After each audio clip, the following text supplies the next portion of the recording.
All right. Hello, everybody. My name's Sander Owens, and welcome to the Friday afternoon calculus stream. Let me get my screen share up. Okay.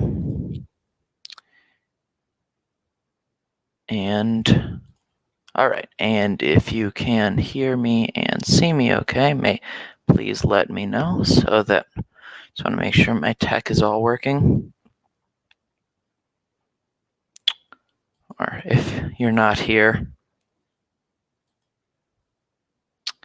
that's fine. But just let me know in the chat if my AV is working, since it's kind of a important part of streaming. All right, I don't see anything, so I'll assume it's good. If you see something wrong, let me know. All right, so tonight we're going to do another derivative practice session. I did another one of these back in September, so if you're a Fiveable Plus member, you can go ahead and watch that. So,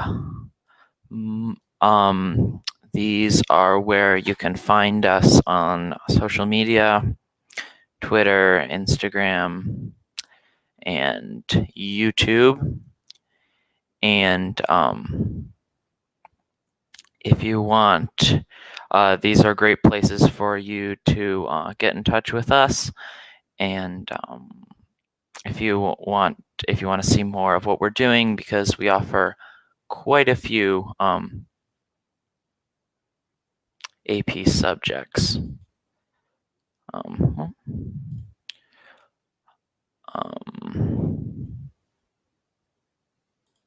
Sorry.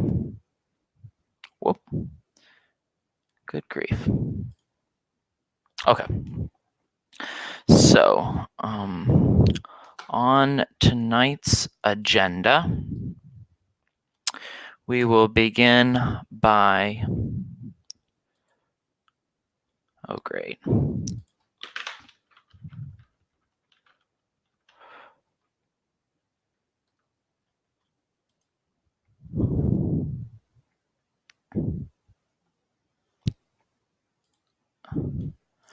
All right, tonight we will begin by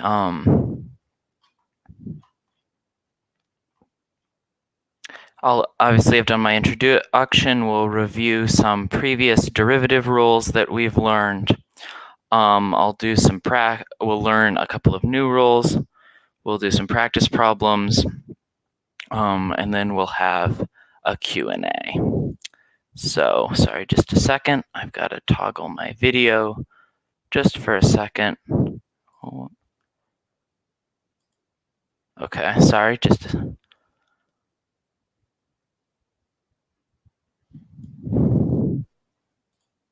Okay, sorry about that.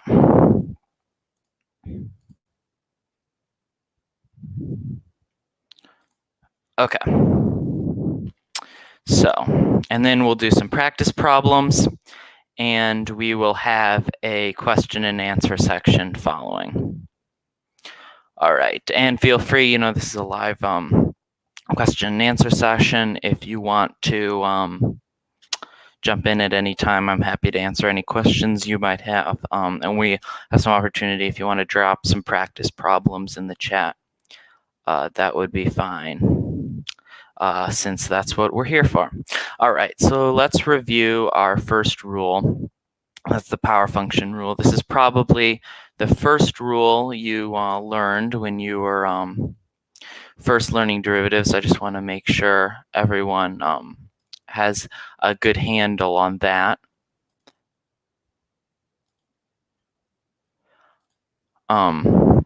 Before we begin, so basically, to do a power function, to do a power rule of the form x to the n, to derive that, you're going to bring the power out in front and then raise x to the n minus 1 power. So, for example, if we have this 4x cubed, if you're out there in the chat, since I assume everyone know that, just make sure you're out there by dropping what you think the answer to that would be.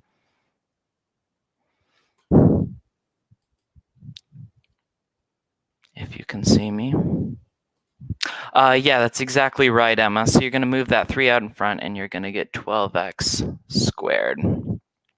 So that's really kind of a simple one, just making sure you knew that. Moving on. Now this is the first of our two-step functions. And so what we're going to do for this one is when you add and subtract functions, all that really matters is you take each piece and add and subtract them together. So here we would have 8x plus 5. Just because we take this part and then the derivative of this, and then the derivative of this, and then the derivative of this just using the power rule. And you can remember that the derivative of a constant is 0. So moving on to trig functions briefly. Here is what the derivatives of trig functions look like. So you can see those are the 6 basic trig functions, and then these are their derivatives. Once again, if you're a Fiveable Plus member, at the end of my last session, Derivative Practice Streams 1, you can see how these all work, and it's kind of interesting how that might work. So just to make sure, so what would the derivative of this one be? Just to see if you have a mastery on those.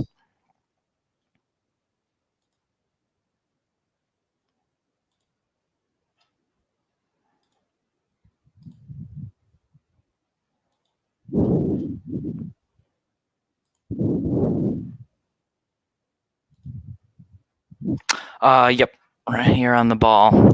Again, so you can see it just becomes 2 cosine x. And remember this, constants just stay out in front as multipliers. They don't, you don't have to worry about those as derivatives. All right, so next kind of group of rules that we're reviewing, and once again, if this is going a little fast, you can check my last stream where I go over some of these exact problems in more detail.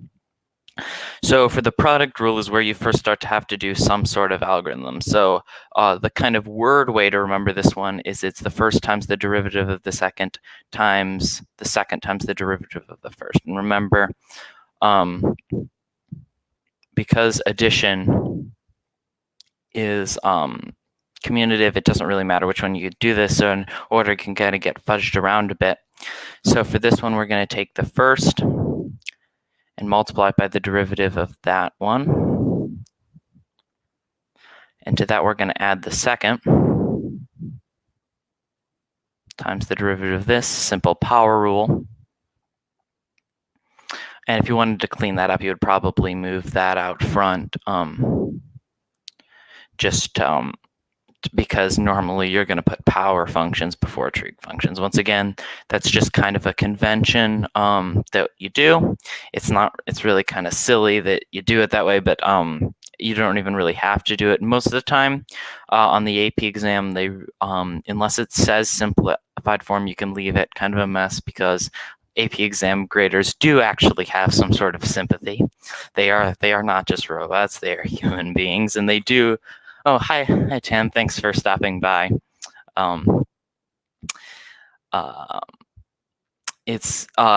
will look and see if you've got that in some sort of crazy radical or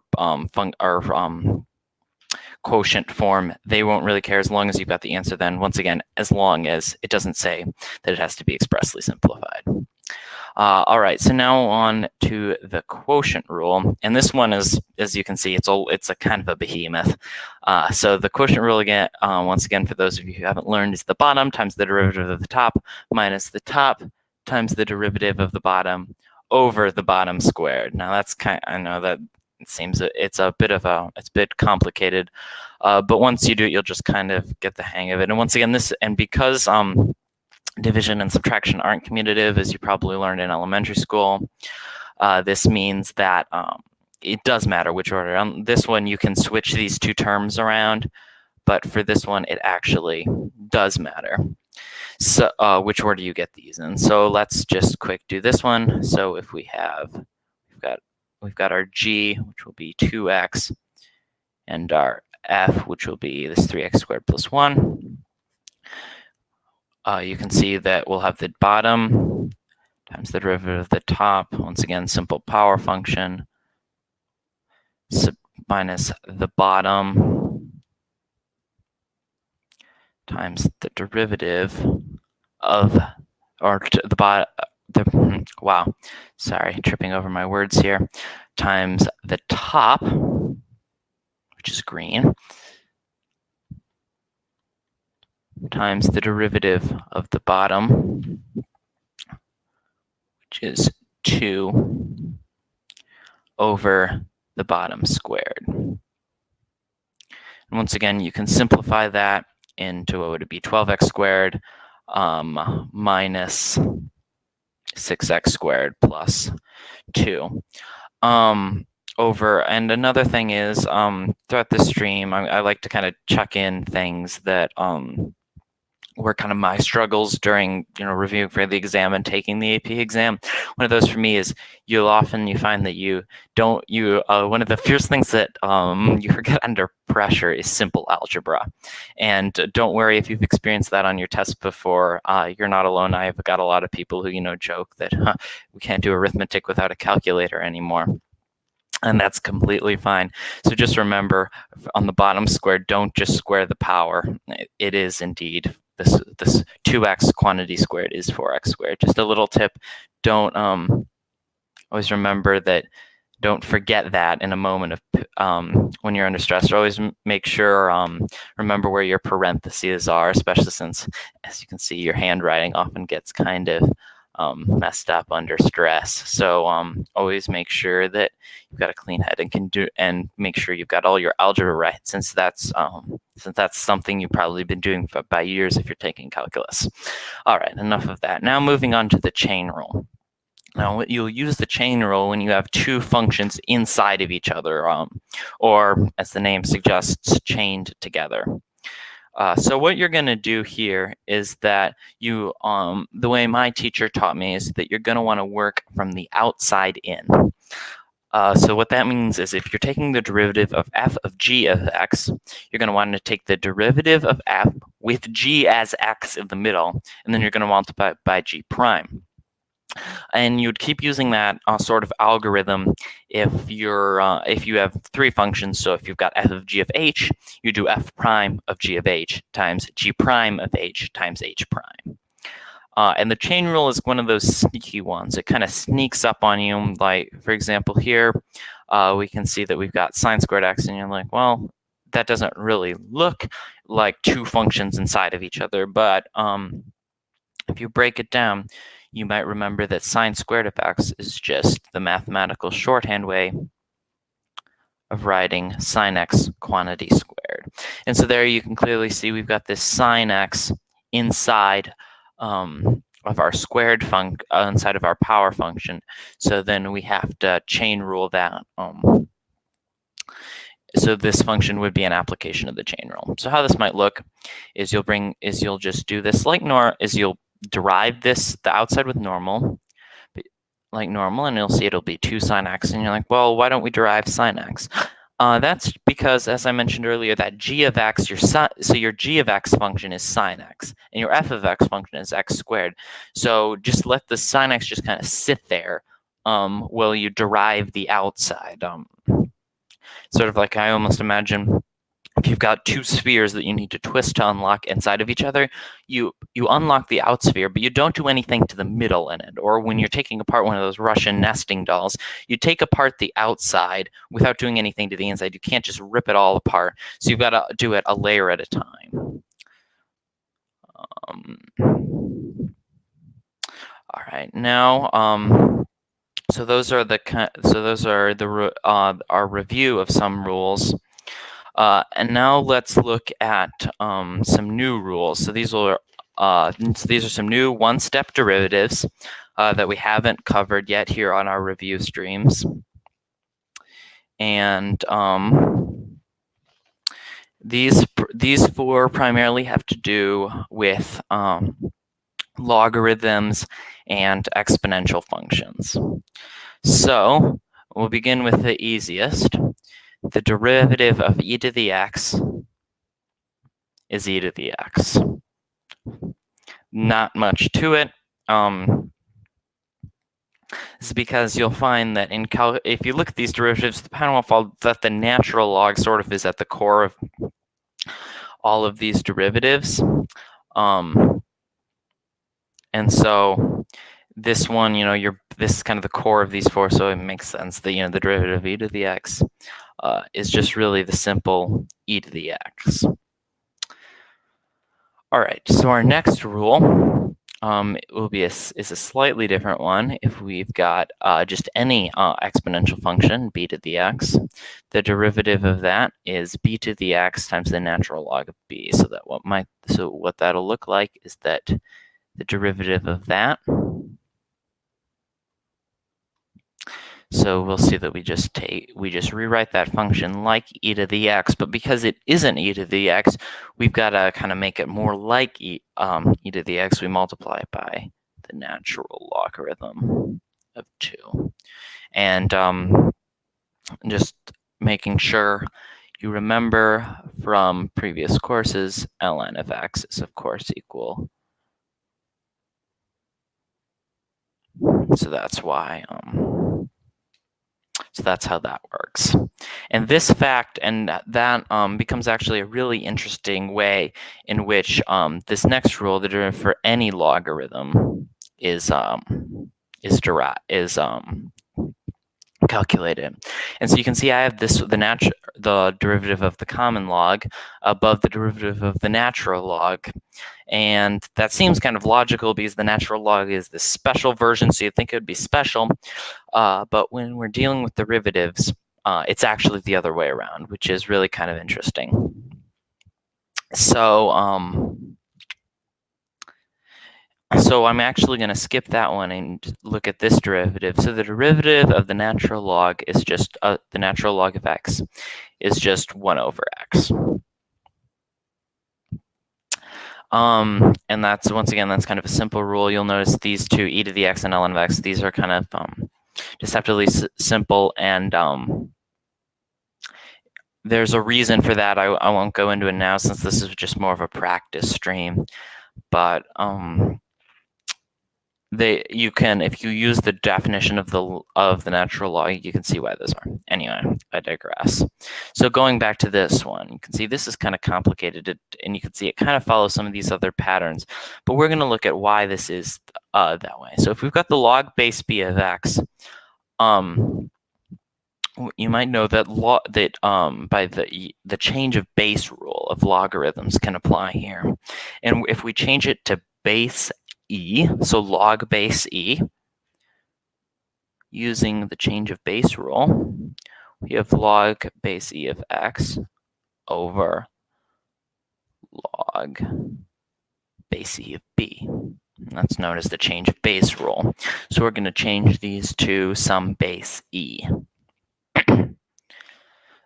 So now when we derive them, we can do the quotient rule. Sorry, just a sec. There we go. So if we do the quotient rule for that,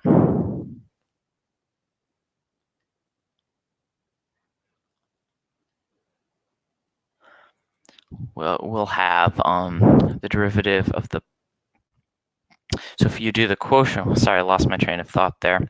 So this, you can, if we derive that, we'll just simply get 1 over x times the natural log of b.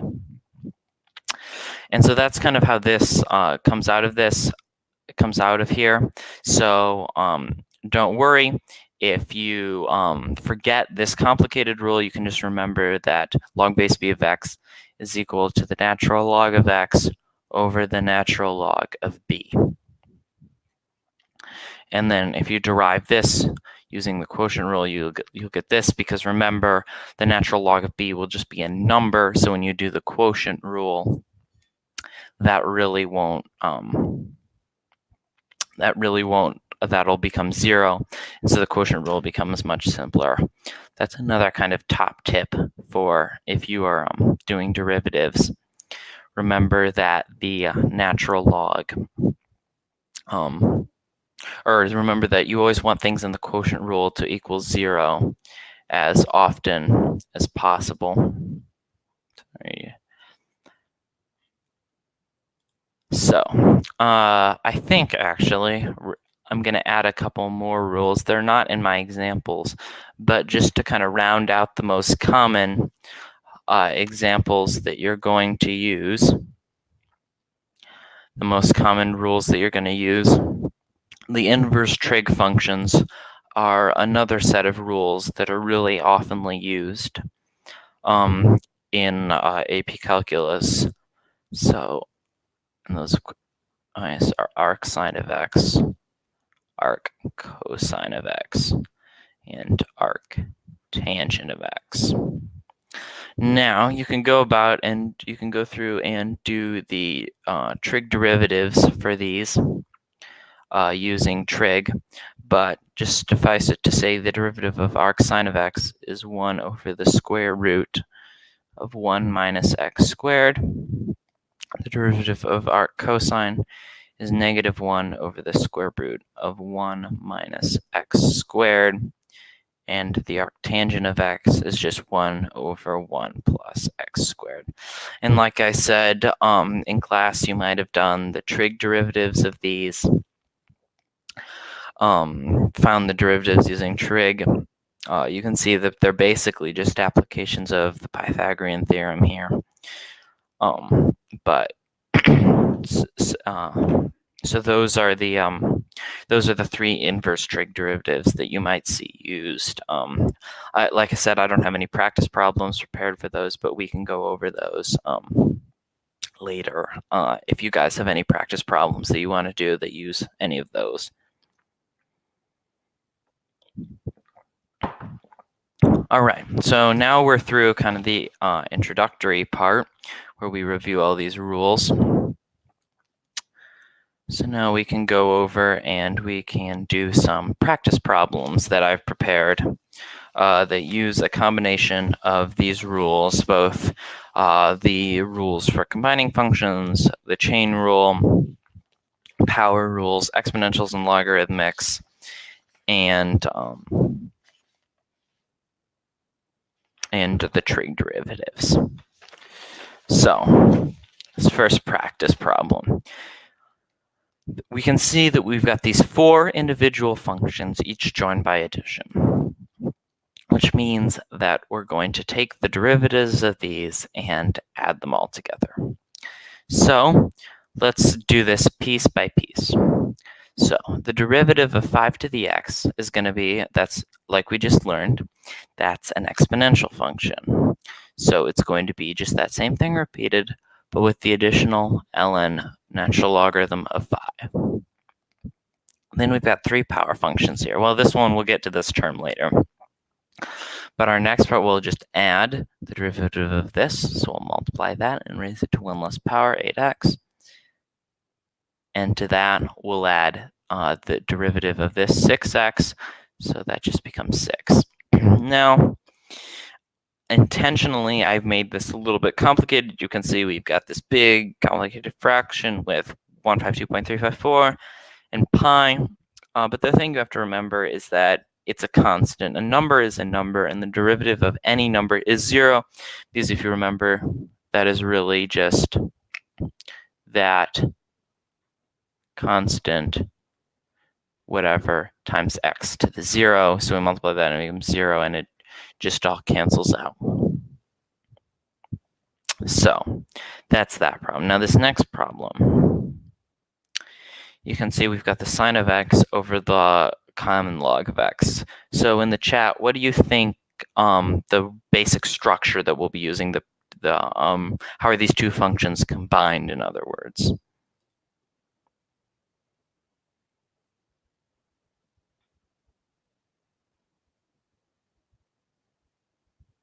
Right, so you can see that this is going to be an application of the quotient rule. So let's get ready for that. And so let's do this. So we're going to have the bottom times the derivative of the top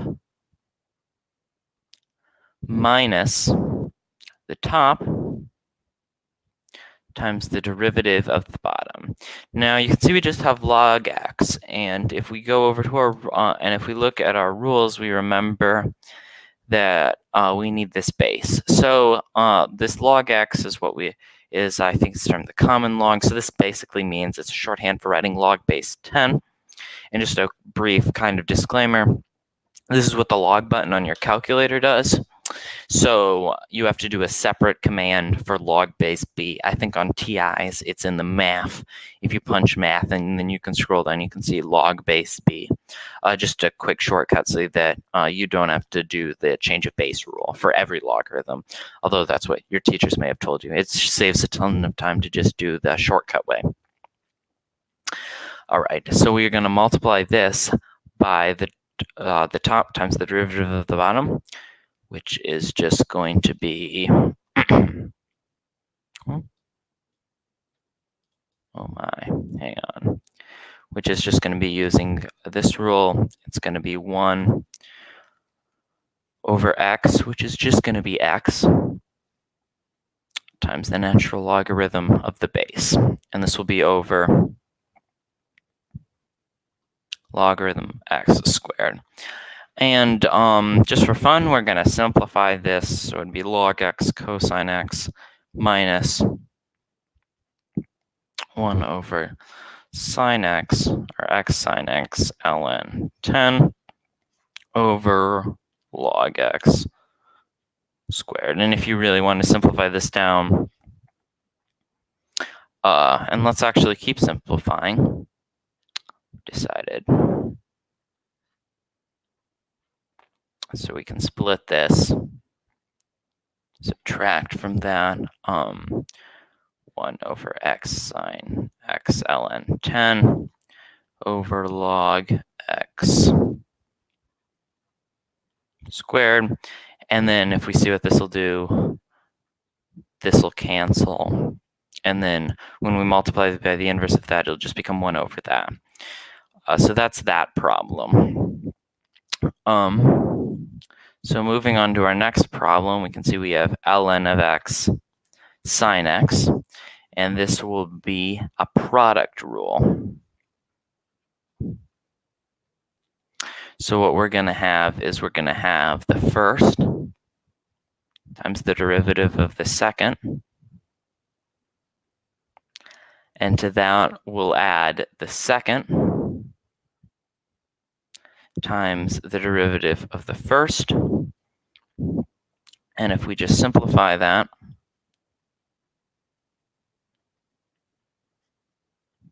we'll have that. So that's a pretty simple application of the product rule, and adding in this new wrinkle of our logarithmic functions. All right, so let's move on to our, let me see, you've got a question. Yes, sine of x is not in the denominator, wherever. All right, glad you figured that one out yourself. All right, so let's move on to our next group of problems, and some of these are a little bit more complicated. So in this first one, what do you see as kind of being, there are two big things that we're going to have to do in problem number 1 up here, and what do you think those two are? Or two types that we're going to have to combine functions using. Right, so we're going to have to do the chain and the quotient rule.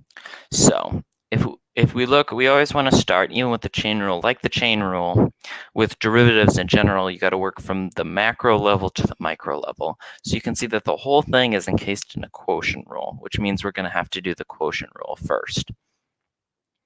So we're going to have the bottom times the derivative of the top. Now the derivative of this, you can see we've got a log base 10 instead of a natural logarithm or a log base e. And so what we're going to do here is we're going to take the derivative of the outside with that log of x, or rather, well, you can see Oh my. There we go. So what we're going to have is 2 to the x times 1 over the natural logarithm of x. Because you can see we take the derivative of the natural logarithm with that log of x still inside, and we're going to multiply it by the derivative of the natural logarithm, which is 1 over x ln 10. And then from that, we're going to subtract the top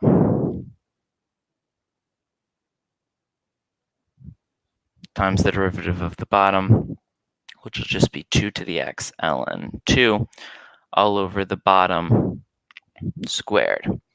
So if we're simplifying this, we're going to have 2 to the x over, multiply this together, ln 10 x log x. That's still a fraction. Need to scoot my canvas over. Minus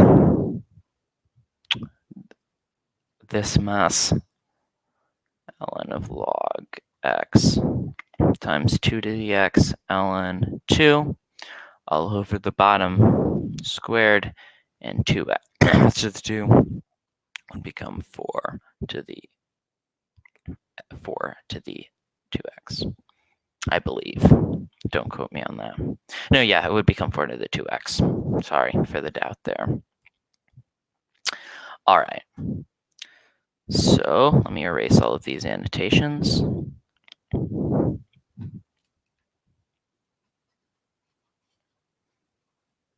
Now moving on to this next problem. Now you can see we can simplify this, but I would like to do this one kind of as it's written here. Obviously, another AP exam tip. If you're going to do problems, if you're going to have to do derivatives, you should always simplify them as much as possible before you derive them, as it'll just save a lot of time for you later. But here, in order to practice our rules, we're going to do this one as an application of the chain rule. And it works out the same as if you simplify it. So first, our big function is a power rule. So we're going to multiply that, and we're going to multiply this by the derivative of the inside, which is just e to the x. All right. So for our next problem here, you can see we've got three rules all chained together, or 3 rules all added together. And so what we're going to do here is we're going to take the derivative of each one individually and then add them all together. So the derivative of log base 2, this is just another common logarithm like we've done in the past. And what we're going to do is we are going to, that is of course of 1 over x times the natural logarithm of the base, which is 2. And then to that, we're going to add these 2.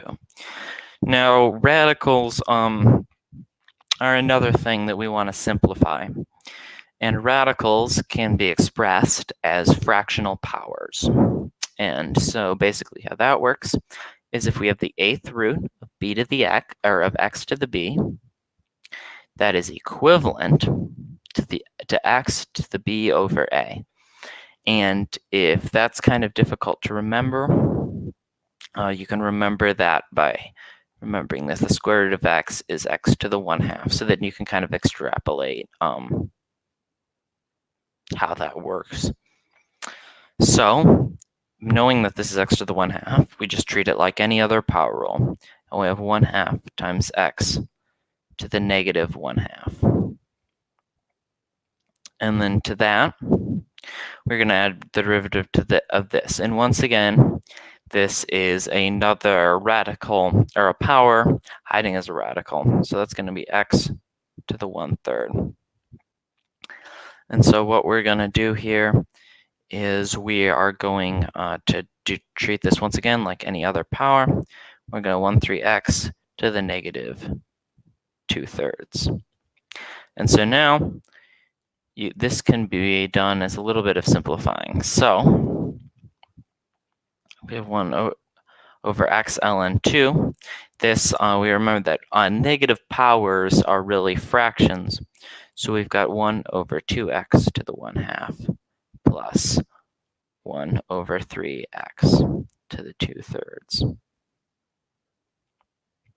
And so simplifying this again, we have 1 over x ln 2, and then we can change these back into radical form. So it's 1 over 2 root x plus 1 over 3 times the square root of x squared, or of x cubed rather.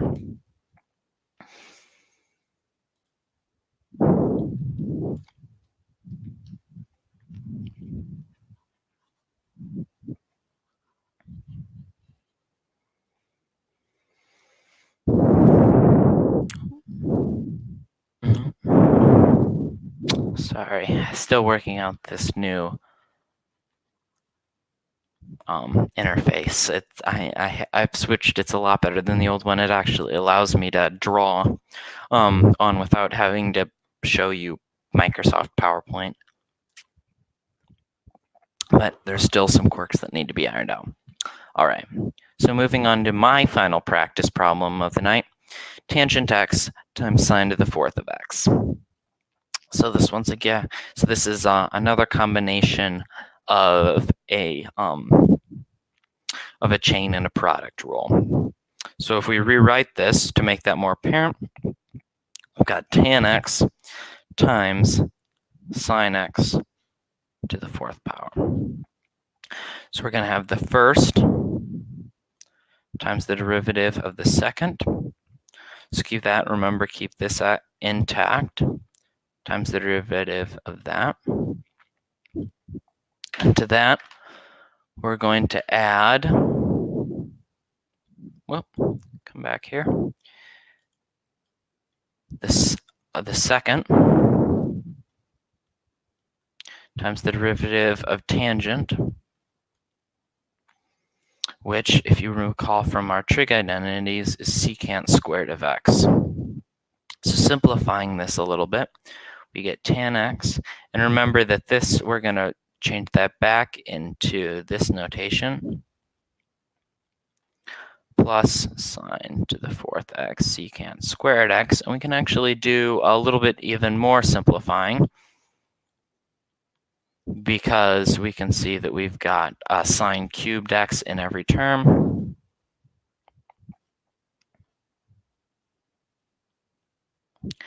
Plus sine x secant squared x.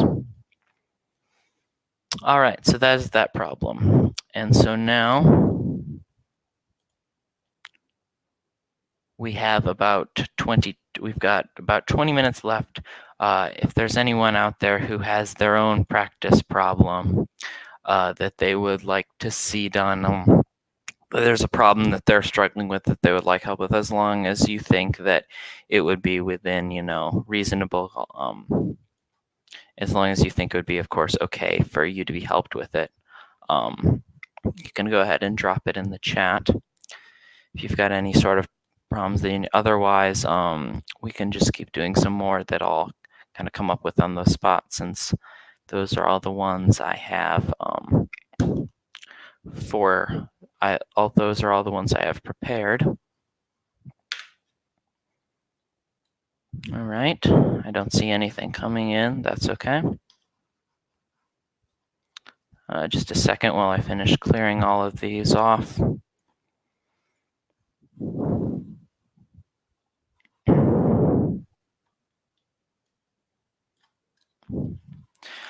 So now that we've kind of gone through all of these, just a fair word of warning. This on the AP, if your teacher hasn't taught you about the format of the AP exam, or if you're not in a normal AP calculus class, and so you're just kind of studying for the AP exam on your own, first, kudos to you. The AP calculus exam is even more tough, I would say, than a normal calculus exam.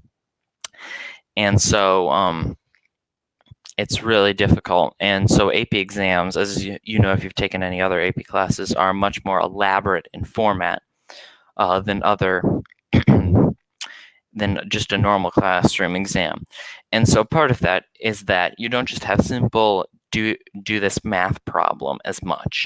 I mean, on the multiple choice questions, you'll get some of that, but in many ways, it's a lot simpler.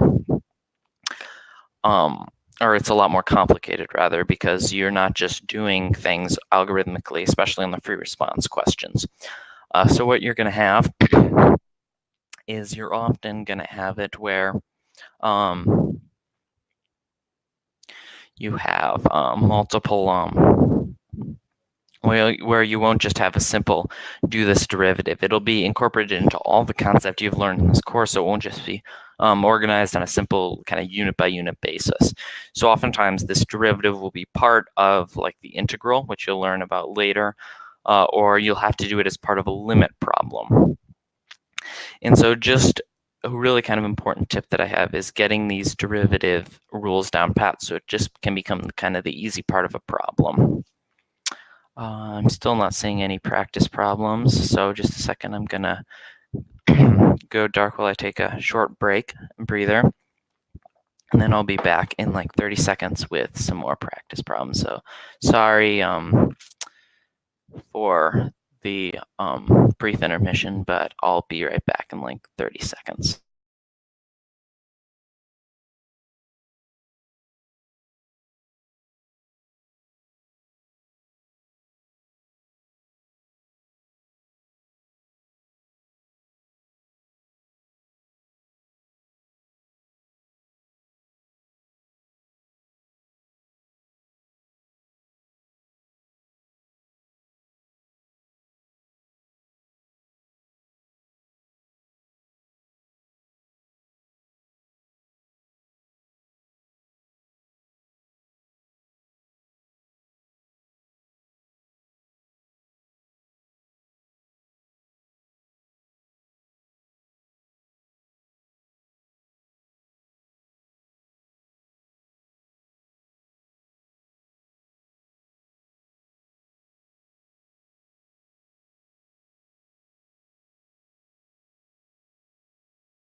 All right, sorry about that. I'm back. So I'm still not seeing any practice problems or any problems that you want to do in the chat. So what we're going to do is actually, just to get some more practice, I'm going to run through something I did the other night when I had a similar situation, and where you're going to look at just get more practice with these simple derivatives and take a little fun little exploration into how these three problems were done. Sorry, I know I'm rerunning content if you were here the other Saturday about a month ago, but I was kind of expecting we might have some practice problems. So let's take a look at how we might do these. And I need to turn my screen sharing back on. So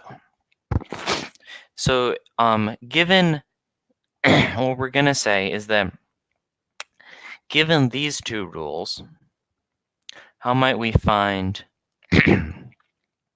these four rules? And this is kind of an interesting little exercise and also a nice thing to do, since sometimes you really don't have these other four memorized, and it's easy to get them confused. So this is how you might check yourself.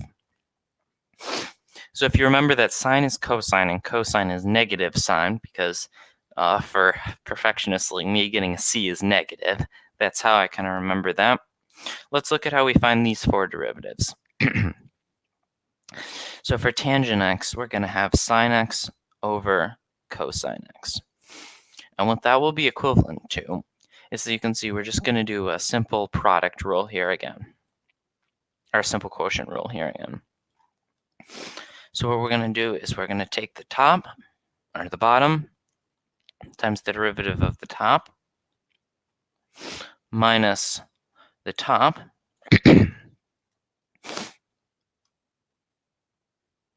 times the derivative of the bottom, over the bottom squared. And so now we could use some simple algebra and trig to simplify this. So what we're going to get is we're going to get negative cosine squared x minus sine squared x over cosine x squared. Well,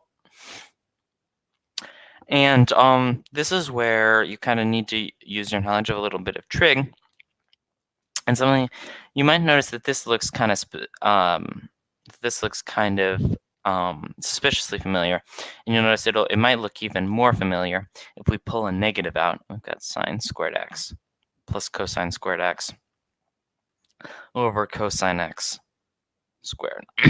And if there's anybody in the chat who here knows what this little part, sine squared x plus cosine squared x, is equal to, maybe if they remember from an algebra 2 or a geometry class, what that identity is.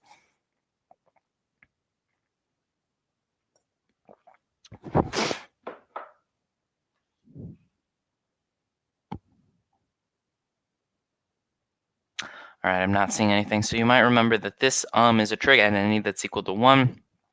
This is simply a application of the Pythagorean theorem. So what we're going to have is that becomes negative 1 over cosine squared x, and using the additional 3 trig functions in equal to sine, cosine, and tangent, you can see that that's equal to negative secant squared x. All right, so that's how you derive tangent x, the derivative of tangent x. So now let's move on. Whoop. Sorry.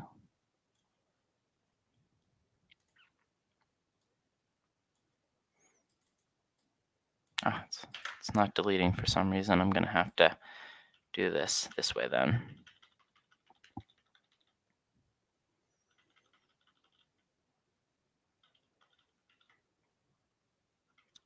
All right. So for our next derivative, we can see we've got secant squared, which is, of course, just, now it works, 1 over cosine x. So this is another application of a simple quotient rule. And so what we're going to do is we're going to take the bottom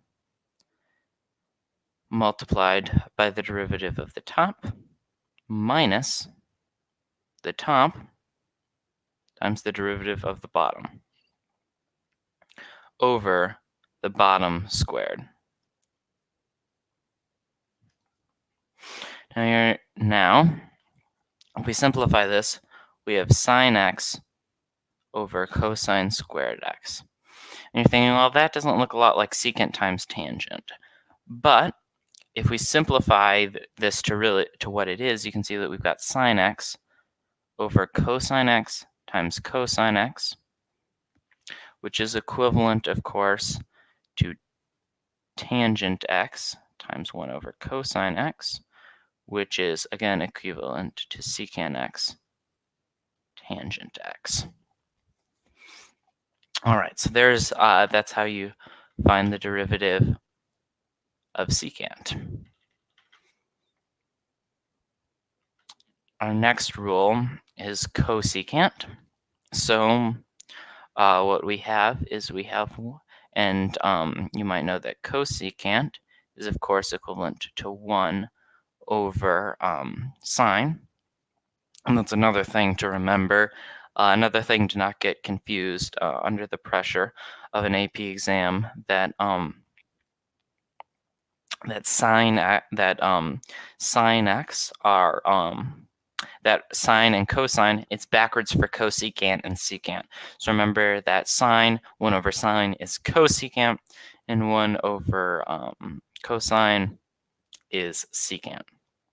All right, so we're going to do a similar product or quotient rule like we had for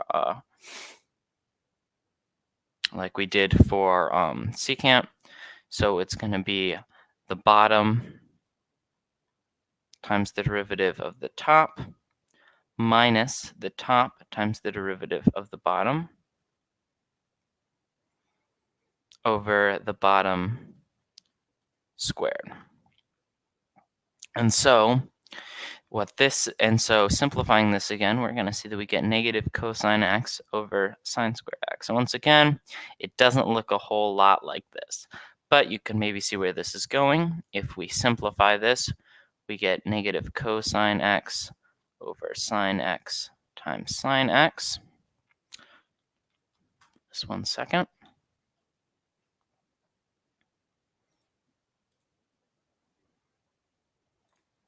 All right, so we can see that that's equal to negative cosine x over sine x times 1 over sine x. And simplifying that again, cosine over sine is equal to 1 over tangent, or cotangent, times 1 over sine, which is cosecant. All right, so moving on to our final. Notice we've got some new viewers. If you've got any problems or derivatives that you would like help with, feel free to drop that in the chat, and I can give you a hand. And moving on to our final derivative for these trig functions, we have cotangent, which is of course equal to 1, which is of course equal to cosine x over sine x.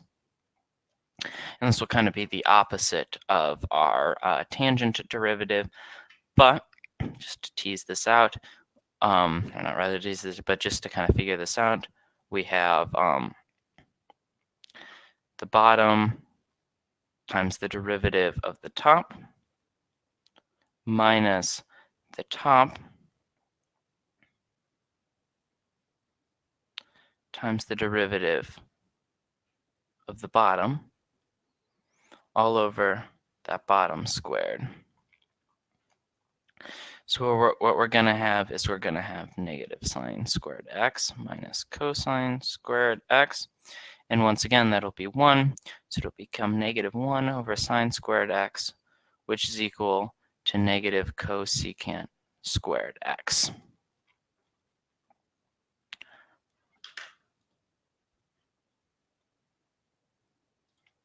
All right. So once again, I'm not seeing any sample problems in the chat. So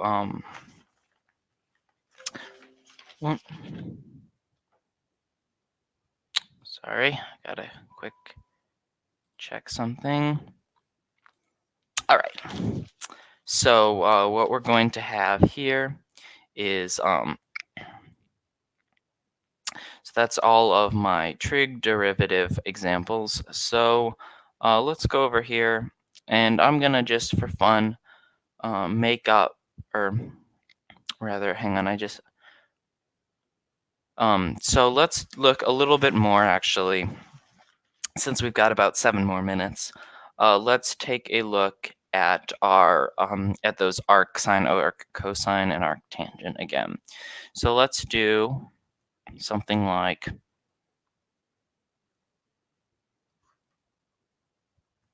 this. So this is again a quotient rule with a product rule in the numerator. And so what we're going to have is over the bottom square.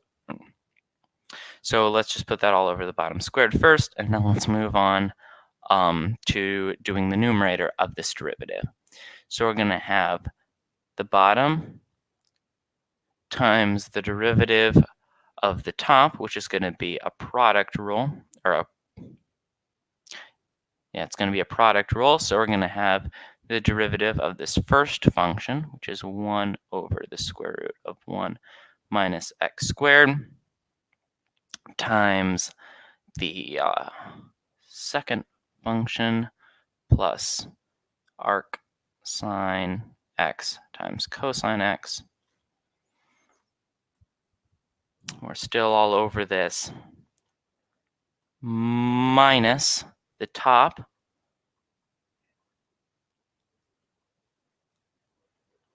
times the derivative of the bottom, which is going to be negative sine x. So that's a bit of a monster, so simplifying that a little bit. Simplifying this first bit, we get cosine x over 1 over root 1 minus x squared times sine x plus arc sine x cosine x. So simplifying that first half of that term again, we get cosine x. Can pull that out times 1 over the square root of 1 minus x squared times sine, we'll put that on top there, sine x plus arc sine x minus this second part, which is again, so we get sine squared x, arc sine x over cosine squared x. If we wanted to, we could simplify this even more, but we don't really, that's not really the point. Like I've repeated throughout this stream, the important part here is that you have all of your, is that you understand that you don't have to do only as much simplification as is necessary. I'm just doing simplification because it's good to do your algebra practice, but if you don't have if you don't do simplification, then that's perfectly okay. Because on multiple choice, you should just simplify it as much as you need to.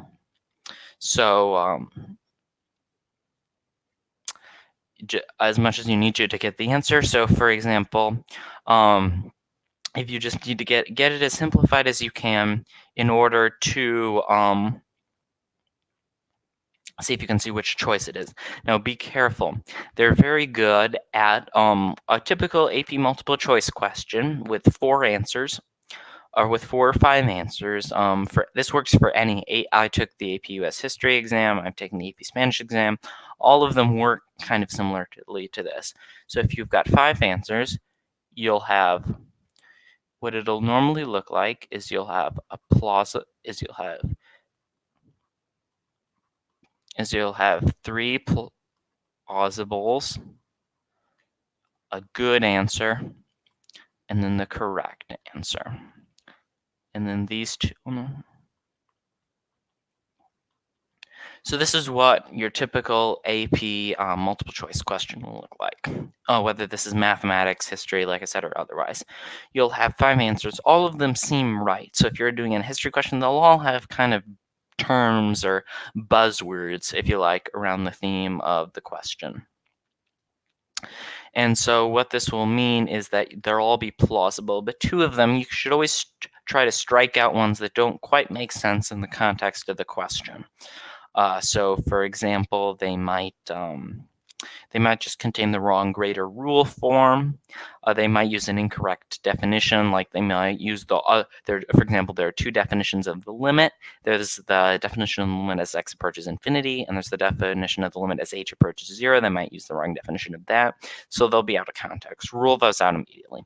Then you'll be left with one kind of plausible answer, one good answer, and one correct answer. Now those good and correct answers, those 2 will be very close, but one of them will be right. So what you need to do is do enough that you don't just accidentally go for the good answer. Those will be the trick answers, the kind of red herring answer. So go derive as much as you need, but don't derive, but don't do any more don't do any more math than you have to if you feel like you're behind pace. And if you're not behind pace, then take a deep breath and think through it more carefully. I had another test-taking strategy thing in mind for me. I'm a little bit flustered here that I've run out of material. So once again, if you have any questions, drop them in. I'm more than happy to answer things.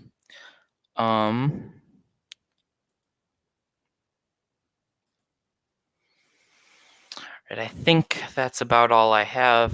Just thinking if there's any last things for the exam. So I've said, once again, remember, don't get things confused. Take your time, make sure your derivatives are down pat. Another kind of thing is if you forget something, the reason I just did all of these example derivatives is because if you don't remember something, figure it out if you can. Because especially on the FRQs, partial credit on the free response questions is your best friend. So make sure you can get as much done as you can. So whether that means taking some time to quick scribble something out and deriving a formula for something that you know kind of the basic form.